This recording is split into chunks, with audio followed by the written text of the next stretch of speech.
Secessionists take over Yemen's southern city of Aden, opening up a new front in an already complex war. I'm Imran Garta, and today's newsmakers are Yemen's secessionists.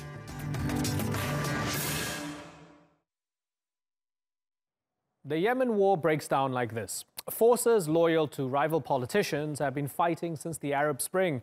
Meanwhile, Iran-backed rebels have taken over the capital. Al-Qaeda and Daesh are constantly attacking, and Saudi Arabia is raining down airstrikes. I don't even have time to touch on the US, UK or France because now these guys are involved. They're a group of secessionist fighters in the south who've taken over the port city of Aden after beating back government troops. And while both sides are supposed to be allies, the Prime Minister now finds himself holed up in the presidential palace. Before we dive deeper into what this new fissure means for the country, let's take a much-needed step back and get some context from Adil Halim.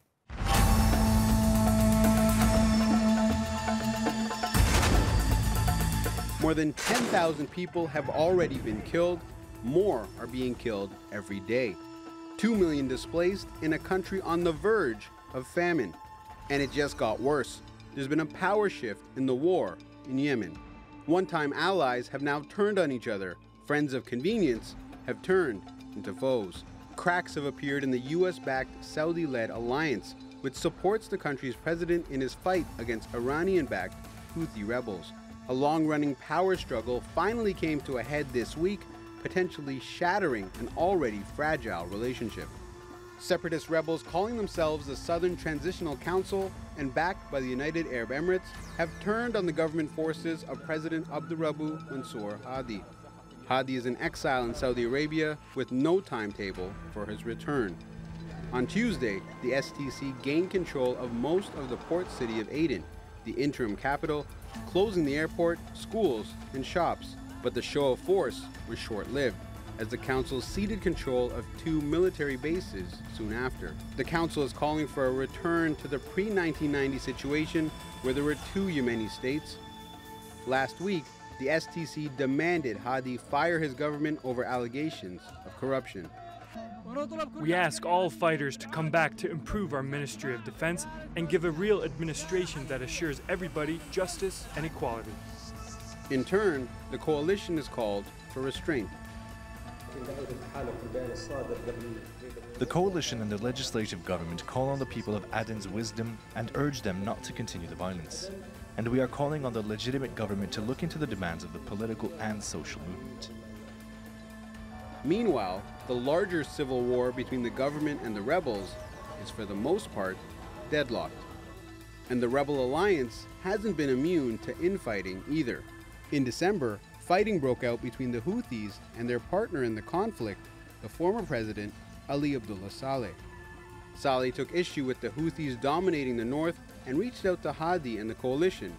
This didn't end well. Saleh was killed, his forces defeated, and hundreds of loyalists captured, leaving the rebels to fight alone.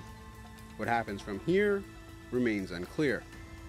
If the power struggle within the coalition continues, the distraction could open the door for Al-Qaeda and Daesh. It could also make way for the Houthis to expand their areas of control. With ever-changing alliances making it difficult to keep track of who is fighting who, Yemen's complex civil war shows no signs of letting up. While the country is no stranger to civil war, North and South Yemen were unified less than 3 decades ago. But now, more than ever, that so-called unification appears to be more threatened than ever. Adil Halim, the newsmakers. Let's open up the discussion to our panel now. In Washington, D.C., we're joined by a former U.S. ambassador to Yemen, Jerry Firestein. In Sana'a, we have pro-Houthi journalist Hussein al-Bukhaiti. In Cairo, Afrah Nasser. She's the editor-in-chief of the Sana'a Review newspaper. And with me here in the studio is Yemen's former health minister, Najib Saeed Ghanim, who's now a member of Al-Islah, a Yemeni opposition party that supports the Saudi-led coalition. I thank you all for joining us. There's a lot to get through here, but the most pressing news is that there's trouble in the south now. So, Najib, let me start with you. We have the secessionists who now have demands. They took over major sites. There was terrible fighting.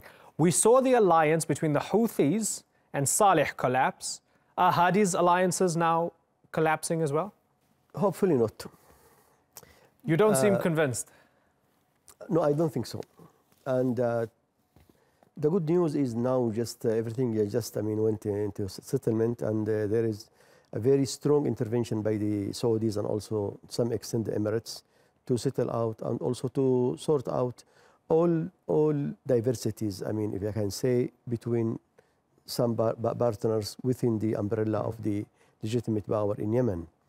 Also, really, we are very sorry about all these casualties and victims really went during the previous, clashes between the legitimate forces and also the southern activists, led by Aidarus al-Zubaydi. Really, this is, what can I just say? It's really avoidable, war. We can avoid But this. Aidarus al-Zubaydi, he was saying this is the fault of Hadi's government, saying that there's corruption and no services and so on. And even now, even though they've ceded some of the strategic points back, they still have these demands. The new wildcard into all of this is they say we want our own country back again. We want a separate country. So this is not going to go away anytime soon, is it? Within this scenario, within this, very critical situation now, Yemen is suffering. And we can't just say that there is a distinct part who can take all these, responsibility for mistakes. So many partners really playing, and also they are carrying, mutual, responsibility of all this scenario and suffering of the people there. Aidarus al-Zubaydi himself, before he was the governor of Aden, and just spent 1.5 years. But really, there is so many difficulties. Funds is not that enough for people just to cover, to store, at least the minimum, level of services. Okay. But and also Houthis as in the north. So you're saying, you're saying it was hard for them to do this anyway at a time of war. No, I admit that we have a weak government, and also there is so many mistakes there, and weak, individual representative of the government, and also they just miss so many times, waste so many times. In the legitimate part, yes, I can admit that there are so many mistakes, but also in the other part, also they can carry, reasonable mistakes. Okay, so let's talk to the former ambassador, Jerry Firestein. What we have is Aden being almost a war zone within a war zone, or a civil war within a civil war. How dangerous is the situation, in your opinion? Well, I think it's an extremely unfortunate circumstance that we're in right now. We were in the process, of course, we are in the process of identifying a new special envoy. Ismail old Sheikh Ahmed is going to step down next month. A new envoy will be appointed. There was an opportunity, I think, to try to get the political dialogue back on track and to see whether or not the parties are ready to come back to the table and try to work out an arrangement to end the conflict and begin the process of restoring security, stability, and economic activity to the country. What we have now in Aden is a situation that really raises questions about the credibility of the Hadi government to actually lead the negotiations. We saw in December the collapse, as you mentioned, of the Houthi-Saleh alliance. That has created issues in terms of who speaks for that side of the issue. Now we have these questions. It's good to see that the Saudis and the Emiratis, after some hesitation, have come in now and put their finger very heavily on the scales to tip back towards the legitimate government. That's important, but it still is going to be a complicating factor for the new special envoy when he tries to meet the parties and get the talks going. Afrah, Nasser, is this the last thing that Yemen needs right now? The STC saying we want our old country back?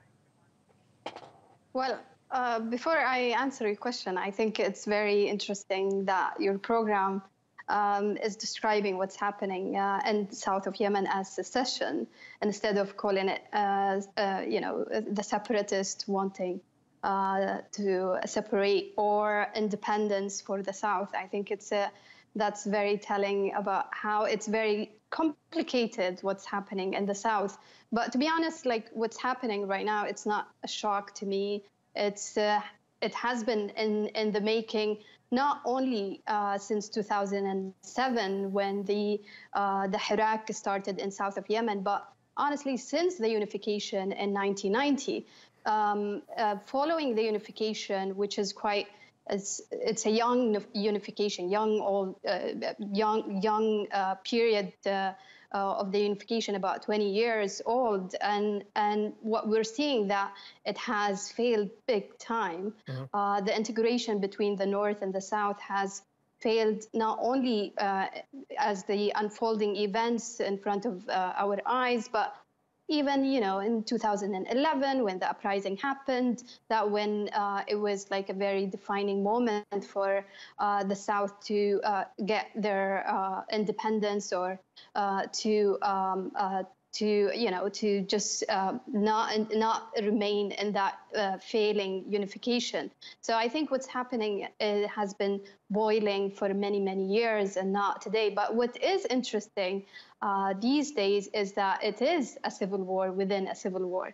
And as there are external influences coming more and more into the already or original civil war in Yemen, coming with new different interests, like what's happening with Saudi Arabia and the United Arab Emirates, that tend definitely to prolong the war and making it more and more complicated. Right. So it's very hard to see how the secession will happen, because technically it's like trying to build a country or to build a house in midst of a storm. Right. And let me ask Hussein, up north, is this playing into the hands of the Houthis? Does trouble in the south for Hadi and his allies mean that it opens up more space for the Houthis to strengthen themselves in the north? The Houthi, they are really strong in the north, and they don't need anything like to happen in the south to strengthen their position. What's happening in the south, it will affect and damage the whole country, because what's happening now is that the United Arab Emirates and Saudi coalition, they actually have made a plan, and they are making the southern people to fight each other, because this is a British tactic called divide and conquer. And they show you as well that the main goal of the Saudi-led coalition was not, as they say, to bring Hadi legitimacy back. We've seen what's happening to this so-called legitimacy. They want them to fight each other. First of all, they want Yemen to split into two, and as well they want the south to split into many areas. If the southern people keep fighting each other, this will strengthen Saudi position in Hadramaut. This will as well have strengthened the United Arab Emirates in Bab el-Mandab and Miyun Island they occupy, and as well they are occupying Socotra Island. And this is the main goal. They want the fight to keep in Aden and area around Aden, because they don't want Aden to thrive. They don't want situation to be secured in Aden, because Aden port, if it succeeded to be back and to be better than it was, so that it will threaten Dubai. And this was clearly. Okay, you make some interesting points. Let's ask the former ambassador, a man who was at the table with the power brokers in the past. Should we dismiss this as a conspiracy theory, or might there be some substance to it, given that there were reports that Boris Johnson, the UK Foreign Secretary, reportedly proposed giving the southern separatists 50% representation in a joint confederation of the north of the country? So might there be greater machinations at play here, or is it nonsense? Well, I don't think it's nonsense. And I think, as your earlier commentator mentioned, this has been an issue, this issue of a division between the North and the South. It's been an issue really ever since the country was united in 1990. There have been those who proposed that the country should be redivided. Of course, there was a civil war in 1994 over that very issue. And there are a number of people, both inside of Yemen and outside of Yemen, who believe that the North and the South are two really separate entities. When we were in the process of working with the Yemeni parties to try to develop what became the GCC Transition Initiative, the issue of uniting the North and South was very much at the center of the discussions that the Yemeni parties were having. And as part of that transition program, There was a national dialogue that was intended very heavily to focus on the North-South question and to try to come up with a way forward that would allow the two sides to continue within a unified structure, within a unified state, to achieve a higher degree of autonomy. So this is something that's been on the table for a long time. And in fact, I think that there's sympathy, certainly in the international community and as well as among Yemeni political leaders, to see that the South should have the ability to take control of major aspects of the economic and social fabric of that part of the country, but to maintain it within a unified Yemen, which is important for the security and stability of Yemen, of the region, and in fact of the world. Right. Najib, for those who say that the longer that this war tumbles along, the less legitimacy Hadi has because he's out of the country and the place is falling apart. Is that fair? Yes, I agree with you. Yes, I agree with you. But really, to be honest, really, what we are, very interested in is if we can just think about how we can set up some sort of strategic agreement between the big players within this Yemen arena. I'm speaking about Saudis, about the Emirates, and also about the legitimate power in Yemen, and also other partners. If we can expand the interest, expand the benefits, rather than just going deeply. But would you have the Houthis at the table?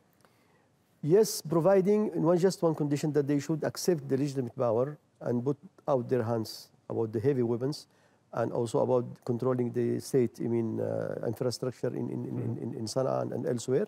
Yes, referring to the three reference, ITT of what the legitimate are demands. Yes, why not? We will be very happy to see them though, but just they should accept all these three references. So let's, hold on. Let me ask Hussein for a second. Hussein, isn't that reasonable, those demands on the Houthis to come to the table, put away your weapons and come and talk? Doesn't it make sense? Why you asking one party or one group or whatever you call it to drop their weapons and to come to the table? The 2216 insists on the implementation of all agreements that happened before, including the national dialogue, which national dialogue in one of its article has called all parties, including the Islah, the GBC, Ansarullah the Houthi, and other groups to hand over their weapons. So now during a war, to ask only one side to hand over their weapons, where there is war against this group, there is a blockade, there is an attempt to downfall this group and to eliminate this group. I don't think that anyone will be that stupid to accept to hand over your weapons and then go to talk. As soon as you hand over your weapon, you lost the war. They're not gonna ever accept you to go to talk with them. And this is clearly in any conflict. No one hand over his weapons unless there is an agreement first. Okay. Efrah, let me ask you, we have UNHCR who had to suspend their operations because the port in Aden was blockaded and there was fighting, right? Terrible fighting in Aden. Water supply was cut in a country with cholera.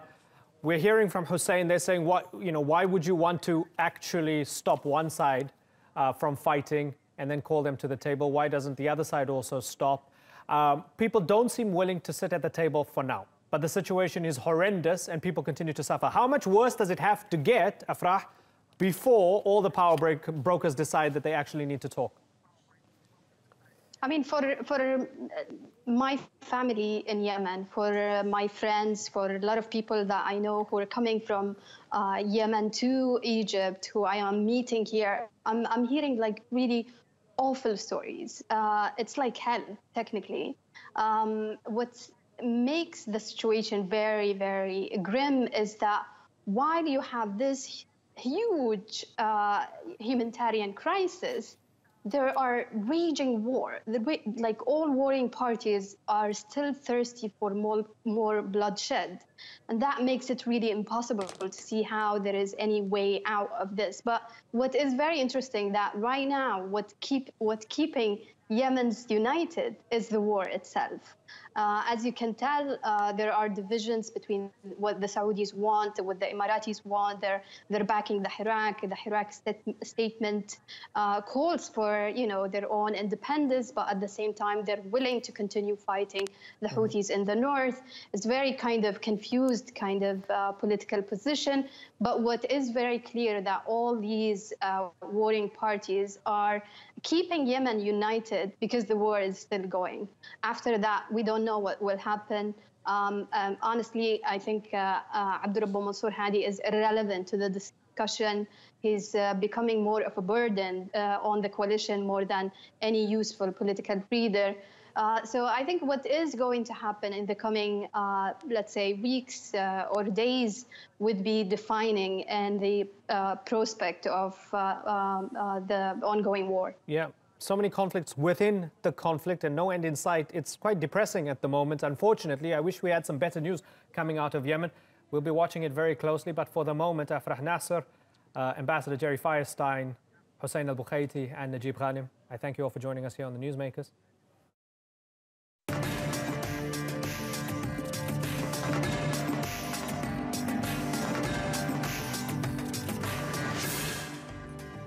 Coming up, the controversy over letting UN peacekeepers open fire to protect themselves.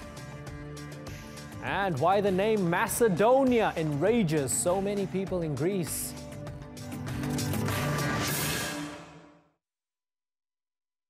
Welcome back to the Newsmakers. The UN says a blue flag is no longer enough to protect its peacekeepers. Troops sporting the UN insignia are dying in conflict areas at the fastest rate in the organization's history.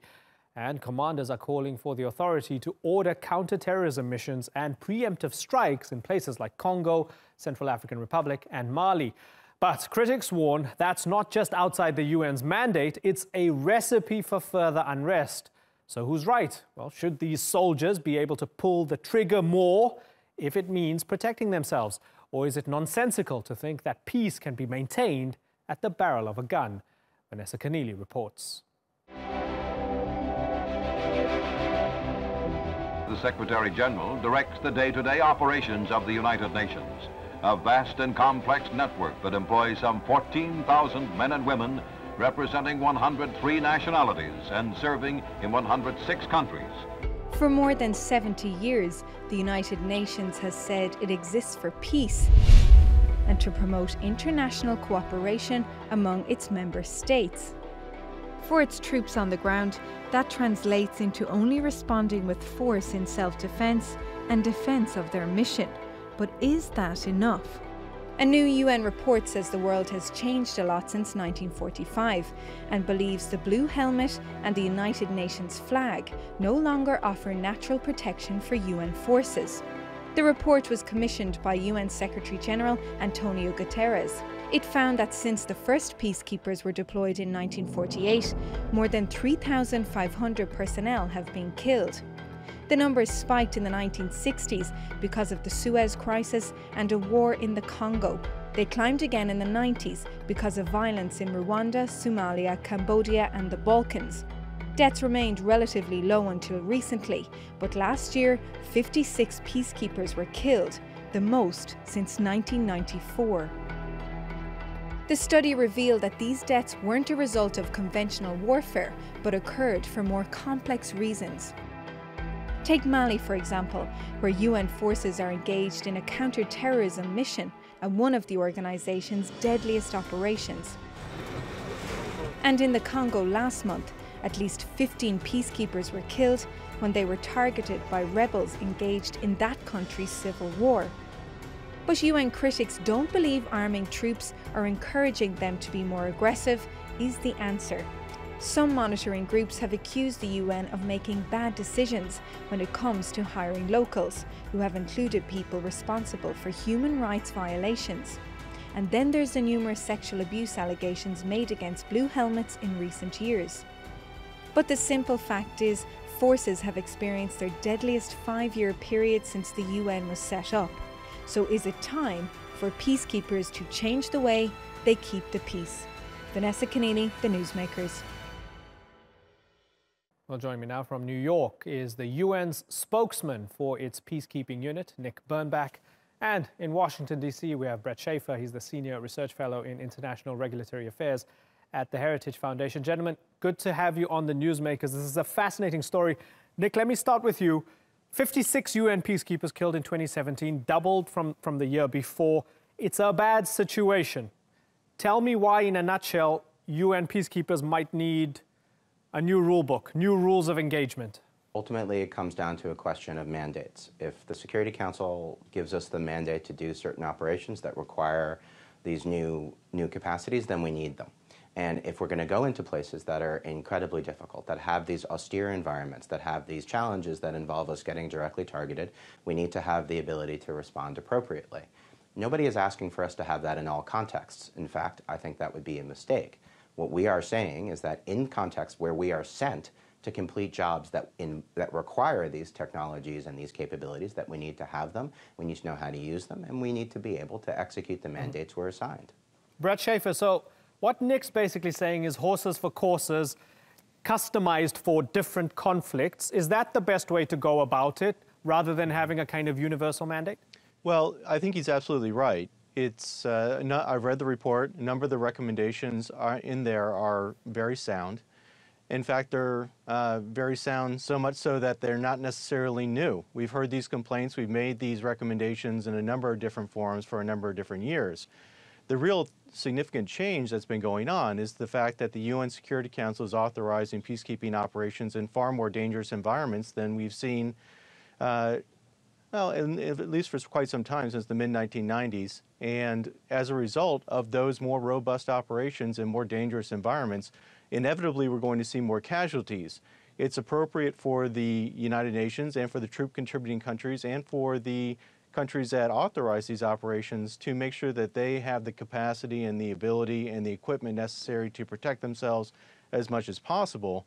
But as long as we're authorizing peacekeeping operations in dangerous environments, we're going to see casualties. Yeah, and Nick, for those who say, well, if you add more teeth to the arsenal of the peacekeepers, at what point does it potentially become a tool for aggression and for attack, not defense? At what point do you stop being peacekeepers and just like any other army that's deployed, because you're going to act like any other army that's deployed?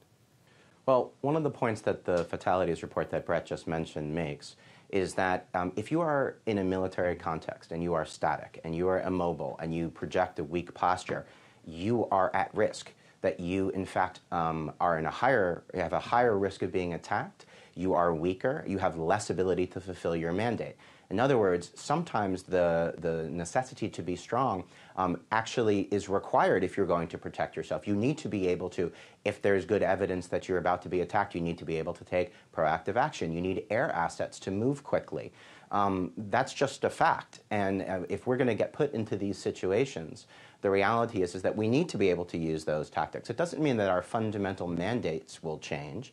We still deploy at the request of the Security Council, and they give us our mandates.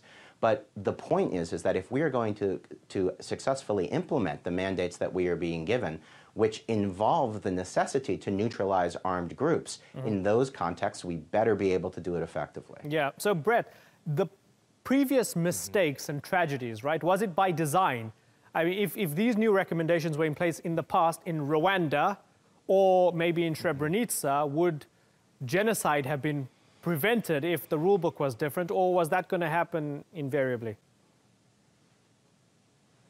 It's difficult or impossible to say what would have happened if circumstances had been different in those cases.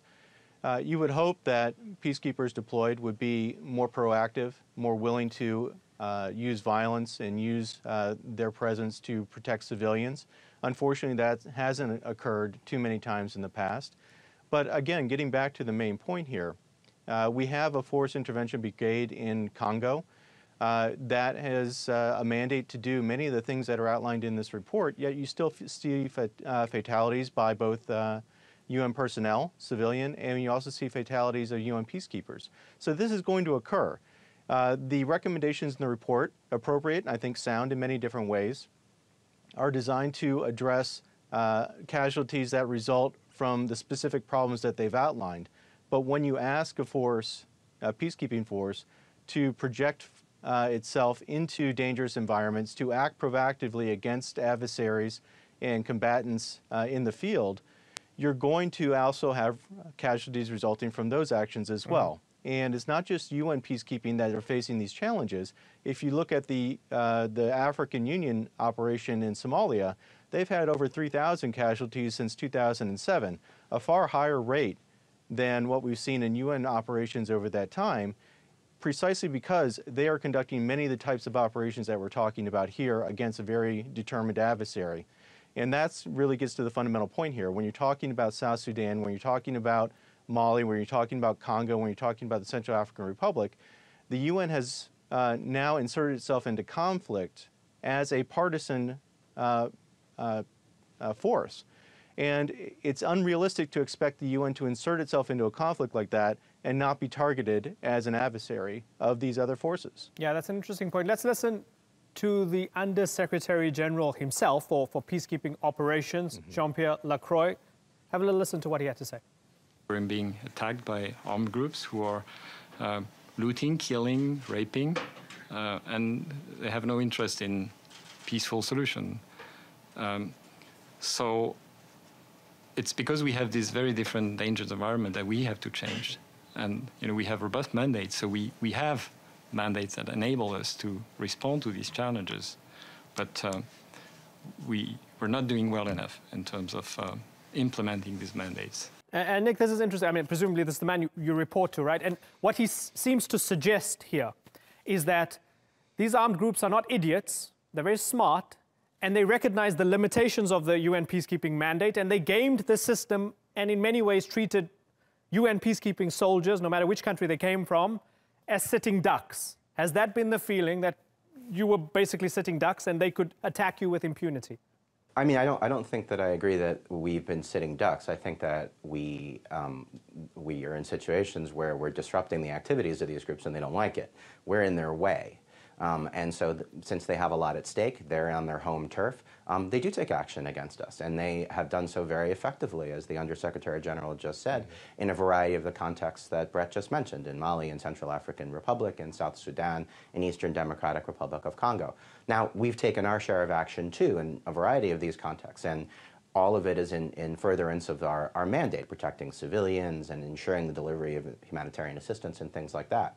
But the fact of the matter is that on the ground, we need to have the ability to take robust action when necessary against these groups. And what the ability means is that there's sort of three sides to it, in my view. The first is that we need to do a better job ourselves. Operationally, we need to be better. We need to be better prepared. We need to make sure that our people know what to do, and that we need to fix mistakes when we make them. And as the Undersecretary General said, we do make them. Then there's also the political side. At the end of the day, we aren't a war-fighting institution. We are fundamentally political. That means the council that sends us places needs to pass mandates that are achievable. It also means that there's a partnership aspect to it as well, which is the troop-contributing countries. We don't have our own army. We get military force from troop-contributing countries. Those people, those forces need to come equipped and trained and ready in terms of their mindset to undertake these types of actions if that is where we are going to be sent. The reason we're in Eastern Democratic Republic of Congo protecting civilians is because we were sent there. Right. Yeah, and of course, those rules of engagement were tweaked in 2012 in response to dire threats, and that was really interesting to follow. Let me ask you, because you mentioned these countries are putting forward their peacekeepers, right? Would some countries no longer want to put forward their forces if it means that they're more likely to be more sort of actively involved in fighting? Have they been consulted, maybe, as you put forward these recommendations? If there are countries who don't want to send troops into these types of environments, that's fine. But let's know that now. Let's be entirely clear about what the job is, what the tasks they'll be asked to perform are, and only take forces from countries that are willing to provide troops that are appropriately trained, appropriately equipped, and have the mindset and the ethos to undertake those tasks. This is a hard business. It isn't as if going there is easy.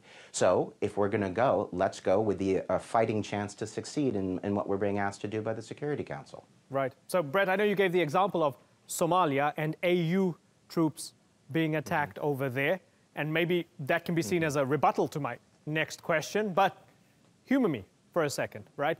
If you have peacekeeping troops from, say, Bangladesh or Nepal, who are more likely to be treated as kind of foreign invaders by armed groups and so on, doesn't it make more sense, maybe, perhaps politically, to focus more on regional forces, like the African Union, ECOWAS, and so on, for example, in Africa, and other smaller regional forces in other parts of the world?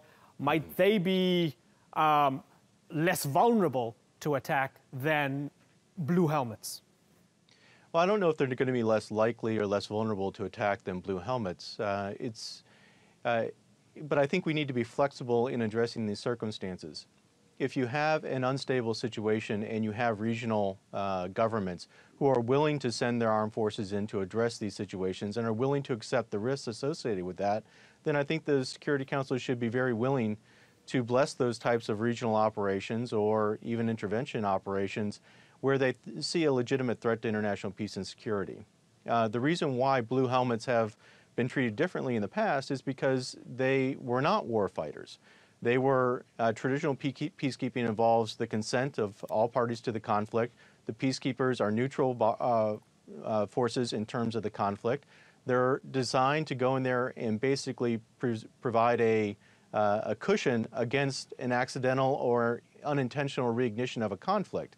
That's traditional peacekeeping. What we're seeing now in places like South Sudan, Darfur, Mali, Congo, and other places is a far different type of operation where the UN peacekeepers are going in as a partisan in the conflict itself, and that brings along risks associated with that type of activity that you don't see in the past. And as a result, we're seeing higher casualties. Right. And I agree with the report that we need to be taking action to mitigate and prepare those troops for that potential.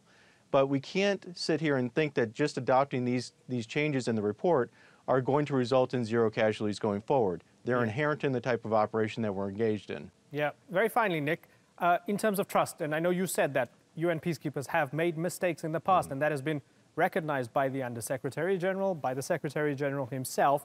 With regards to trust, is trust globally in peacekeepers, as you're trying to sharpen your mandate, as high as it should be, given scandals in, for example, Haiti, where UN peacekeepers spread cholera, sex scandals in Congo, and so on? Is it harder nowadays to actually prove to people around the world that peacekeepers are there for peacekeeping and a force for good?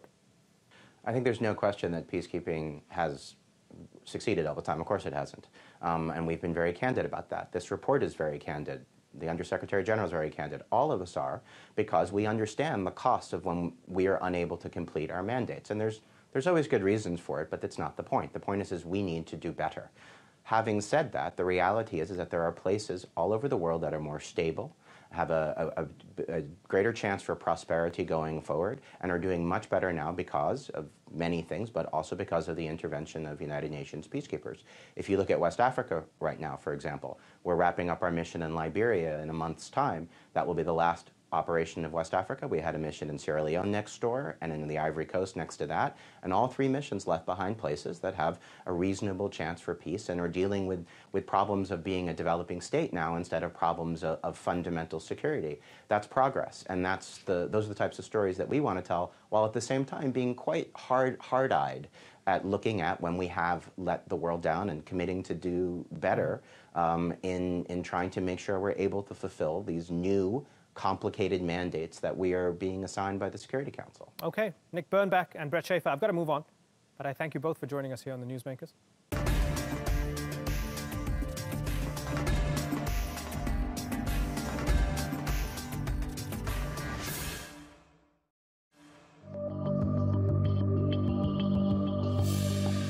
I myself don't think it's realistic to expect the former Yugoslav Republic of Macedonia not to have Macedonia in some form in its name. I just don't think that's realistic. Trolling a Greek is as easy as telling them you went on vacation to Macedonia. You'll likely be corrected and told that in fact you visited Skopje. Greece says calling its northern neighbor Macedonia implies a claim to its own border province of the same name. It's a long-time dispute that's caused Greece to block the former Yugoslav Republic from joining the NATO alliance. And now UN mediators are traveling to both countries to hammer out a possible solution. Well, to discuss this, I'm joined from Skopje by Vladimir Mircheski. He's a reporter and editor at Alsat-M, a national television station in Macedonia. Also from Athens, we have Menelaos Tsafalias. He's a freelance journalist who focuses on Greece. Gentlemen, looking forward to this because this is an issue dear to both Macedonians and Greeks, and I'm trying to understand it. Now, where are we right now, Menelaos? We've had this rally in Thessalonica, 90,000 Greeks protesting, saying Macedonia is Greek. They weren't very happy, they were quite angry. Is that an accurate representation of the feeling in Greece that that neighbor cannot ever be called Macedonia? I would not say that people are angry. I would say that people are very passionate. It is a sensitive issue for Greeks, and according to unofficial figures, there were more than 90,000 attending the rallies in Thessaloniki. Some say there were up to 500,000, and it was people from all walks of life. At the same time, there were many people who just did not bother to attend. So for some, it is a very passionate issue.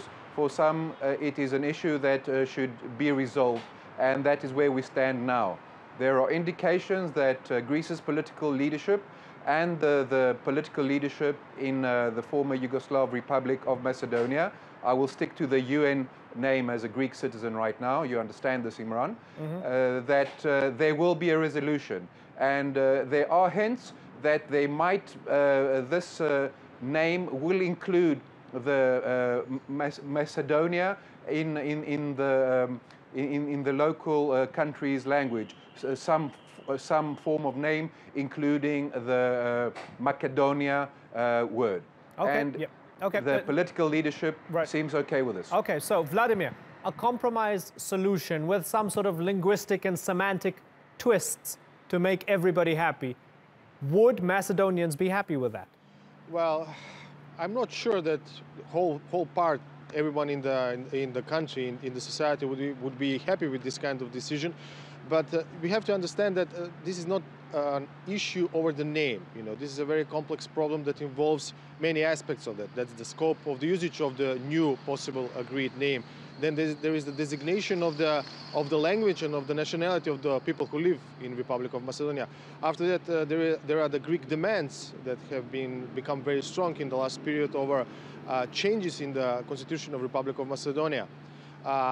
You know, there are going to be nationalists and hotheads in both countries. But for more than 15 years that I follow this issue, I can tell you that I've never seen before UN mediator Matthew Nimitz, who is running this UN-led process of negotiations, more optimistic than now. Just a couple hours ago in the building behind me, he used the words now, or almost, or never now. This is the historic chance, this is the window of opportunity for both countries to resolve this issue, which he also sees it as a, I would say, threat to the stability of the region. Yeah. He said that who knows what is going to happen in the next 20 years. So just to sum up, to wrap up, there is a political will in the Macedonian government. I can also see that there is a political will in the Greek government to solve this issue, to close this issue, which is important step. But we have to see the modalities, if this solution is going to be workable for both sides. Yeah, and Menelaos, when the Macedonians say they will rename their highway, the Alexander the Great Highway, they will rename it, or the airport as well, do the Greeks actually get encouraged by that and feel that they actually have a willing partner to sort this out? Of course, because one of the issues that arose is the sense that our neighbors to the north were encroaching on historical figures and historical name places, and essentially making their culture through stealing for some Greeks from Greek culture. So that could be an indication that they do not want to take something from us, because for many Greeks there is a sense that these past years after the fall of the communist bloc, of the collapse of the Soviet Union, that the peace we were promised did not give the dividends we expected. Right. Less development than expected, less security. So unfortunately, the former Yugoslav Republic of Macedonia fell into that category of being a weak state. There's no doubt about that, that Greece is much stronger and has nothing to fear from its neighbor to the north. But in a wider diplomatic and political context, we always have to be wary that what is at stake today may be less important that will be at stake tomorrow. Right. So a good gesture such as this would be ideal. Okay, so Vladimir, let me ask you, because this is about land, it's about history, it's about culture, it's about identity, it's about symbolism. No symbol bigger than Alexander the Great. And so when the Greeks say, don't touch our Alexander the Great, how does that go down in Macedonia? It doesn't go very well in some parts of the society. In other parts of the society, which is more aware than the other, it's obvious that Alexander the Great is a historical figure that, according to me, belongs to the whole humanity, to the whole region, not just to a particular country now that inhabits this part of the Balkans. You know, the point is that I can agree with my Greek colleague that some steps, some moves on Macedonian side in the past 10 years were perceived as a provocation from Skopje towards Greece, towards Athens. And now, yes, we see some positive moves of goodwill, good gesture. But you know, I would answer to your question maybe in one or two sentences that we people in the Balkans are too much stuck with the history that we cannot consume the history and we cannot see the future ahead of us. So I think that for our sake, for the whole region, for the stability of the region, for the prosperity of the region, of course, of Greece and Republic of Macedonia, we have to be good neighbors. We have to solve all disputes, all issues that are among two countries, which are most of, I would say, political nature. There are no big grudges between the people of both countries.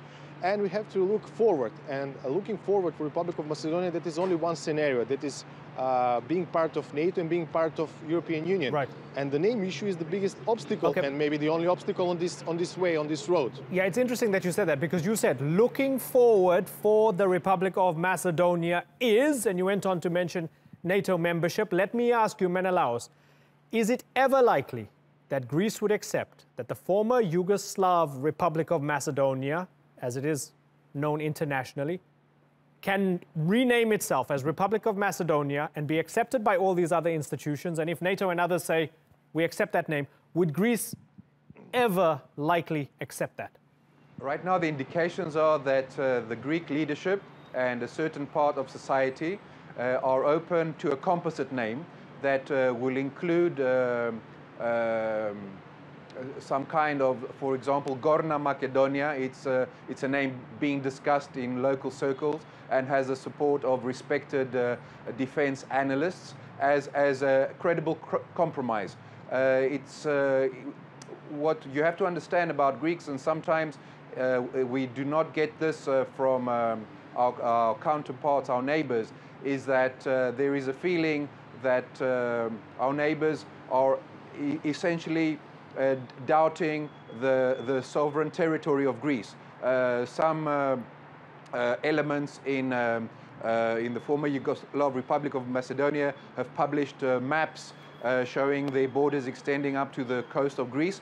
This is not acceptable. You understand this? Yes.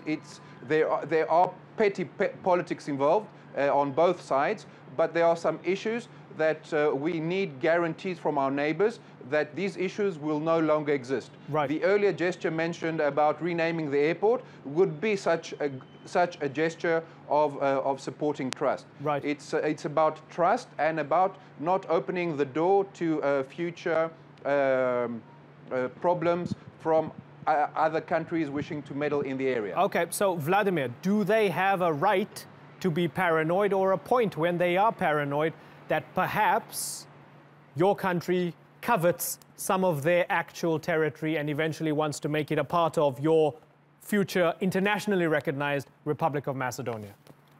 You know, I think that this is a fear that has no real arguments behind it, because this part of Macedonia, Republic of Macedonia, I would say, does not have any territorial aspirations towards Greece. we want to be part, Macedonia wants to be part, the Republic of Macedonia wants to be part of NATO, where the borders are strictly known, and there are no other territorial claims. So I would say that this fear is mainly used from the past, and now the majority, I can convince you that the majority of the society in the Republic of Macedonia doesn't see Republic of Greece as an enemy or someone that has to be occupied.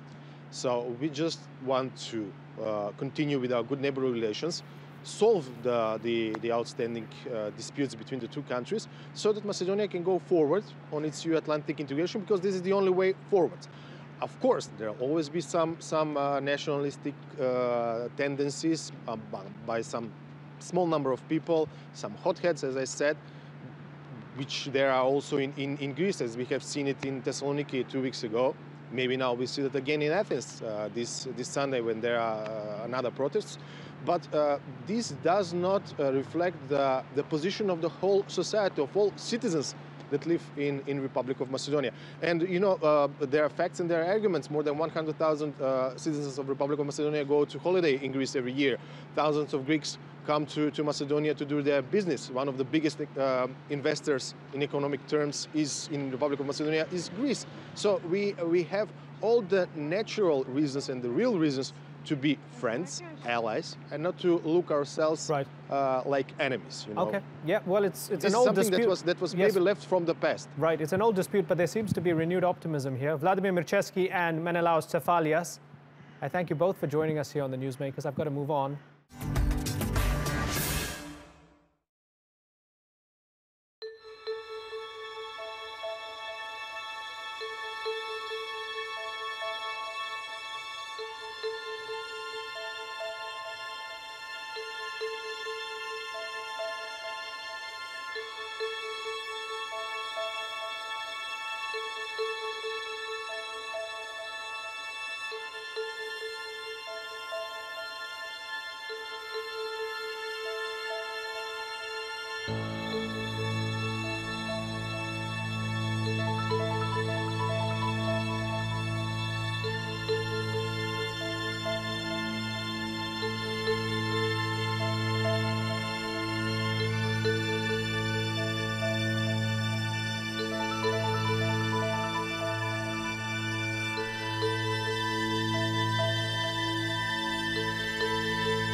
That's all for this edition of the Newsmakers with me, Imran Garda. You can check out more of our stories on YouTube, Facebook, and Twitter.